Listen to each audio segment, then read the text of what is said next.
Hey guys, what's going on? John here from What's Spinning here tonight to chat about this new Rina Sawayama album, Sawayama. Rina Sawayama is a Japanese-born, London-based pop star. And a few years ago, with her debut EP/mini album Rina, I absolutely had my socks blown off. I wasn't really expecting much from it at the time, but it ended up being vibrant and colorful and a wild pop album from all angles. Not to mention, to me it seemed like it brought pop back to a simpler time while also reaching towards the future. And ever since, I've been very excited to hear where she's going to go with her debut album, which has finally arrived with a slew of very catchy, very instantaneous singles. Let's chat about it. This album starts off with Dynasty, and it's a very shockingly cinematic and epic intro. I love this gigantic atmosphere and just how explosive Rina comes off. Now, instrumentally, we have a lot going on here. Gigantic synths, a chugging guitar, all behind this larger-than-life pop star at the moment. Not only that, but we go into some pretty interesting topics as far as her heritage and her family goes. And I don't know about you, but this just excites the hell out of me, especially when we get to this wailing guitar solo and vocal solo all at the same time. It is exciting. As a matter of fact, pop music right now is pretty exciting. As far as all the singles are concerned, most of them are pretty awesome. My favorite is probably Comme, Garçons, though. From a distance, I feel like, honestly, I should hate everything about this track. It's easily the most pop-oriented track here. Like, if you played this in a club or on pop radio, this actually would probably get over. But my God, it is just so instantaneous and so catchy. It's just so smooth as well, and Rina says on the chorus that she feels so confident, and it's pretty obvious because she kills it here. It's got a sleek dance groove as well, but it also has just that sort of Rina Sawayama quirk. Love Me For Me is sort of the throwback pop track that I would have heard on her early EP. This one has some great 80s synths and just really pops hard. I mean, seriously, this tune is sharp. It's got tons of flashy moments. It's got a gigantic hook. As far as the deep cut goes here, this is my favorite. I mean, it really is a true blue pop anthem at the end of the day, but it's rubbing me all the right ways. And Who's Gonna Save You Now is the type of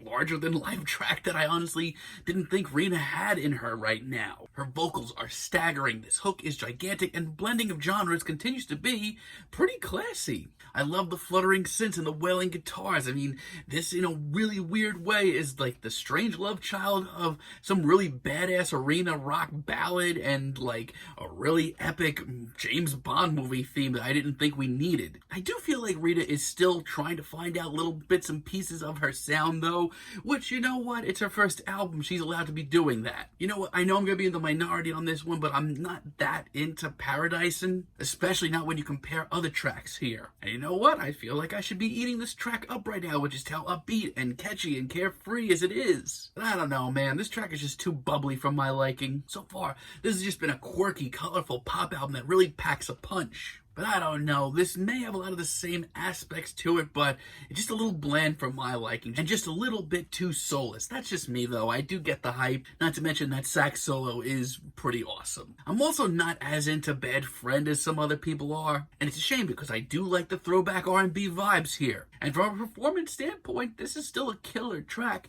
because Rina's a hell of a singer. But for me, this just doesn't have the same quirky personality that the rest of this album has, and that's kind of why I showed up. If I'm being honest, this is a great pop song, but it's just not where I want to hear Rina right now. At first, I wasn't that into Chosen Family either, but this track has grown on me immensely. Once again, this is not usually the sort of track that I go for when it comes to Rina's music, but the truth is, this track is absolutely gorgeous beyond words.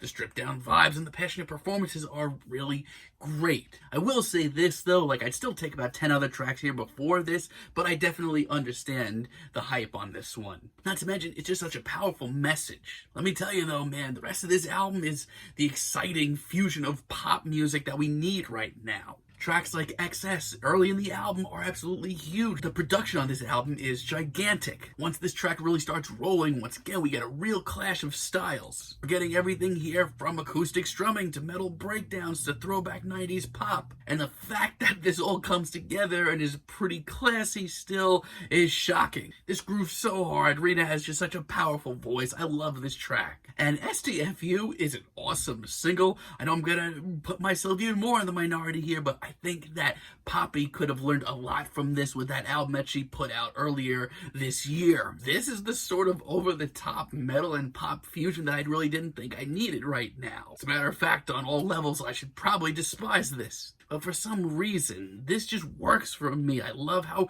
aggressive and muscular as it can be at times, but it's also incredibly well written and catchy.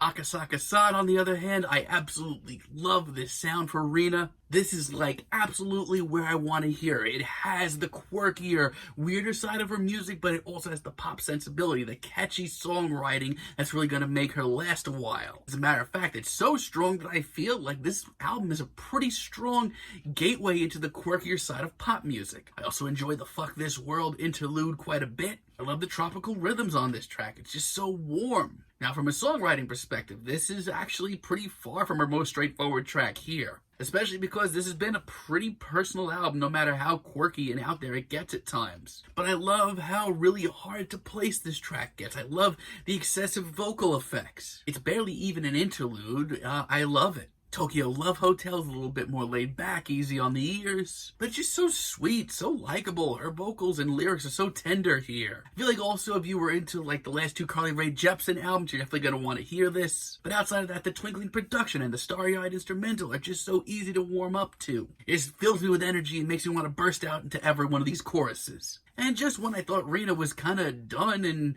had all of her cards on the table, she breaks out Snakeskin as a finale, and this is easily the wildest track here. You know what? Going into this track, I didn't think I was going to enjoy it. But her vocals here are some of her wildest on this entire album. Not to mention, this instrumental is absolutely out of control and cinematic and gigantic. It honestly makes the rest of the album look pretty tame. And hot damn, let me tell you, when that bass drops about halfway through, I certainly fell for it and freaked out. This track is ridiculous. In a lot of ways, it's kind of the perfect finale for this album because not only does it sum up everything we heard here, it shows that Rina has a lot of tricks up her sleeve still, gets you excited for the future. That's what I want to hear. So, honestly, I didn't expect this album to be so really complete at the end of the day. Rina sounds great in her first full-length album setting. I mean, yeah, there's a couple of tracks here that seem tame by comparison to the rest of the album, but I feel like she has so much room to grow still. Not only is she writing some of the quirkier and more colorful pop music out there right now, she's also really writing some very delicate, tender tunes and really catchy hooks. In a lot of ways, like I said earlier, I think this is a great gateway to the quirkier side of pop music, and that excites the hell out of me. I'm feeling a very strong 8 on this album. Let me know what you guys think down below. If you liked the video, be sure to give us a like, give us a subscribe, and let me know down below what you would like for me to chat about in the future. And until next time, have a great day, guys.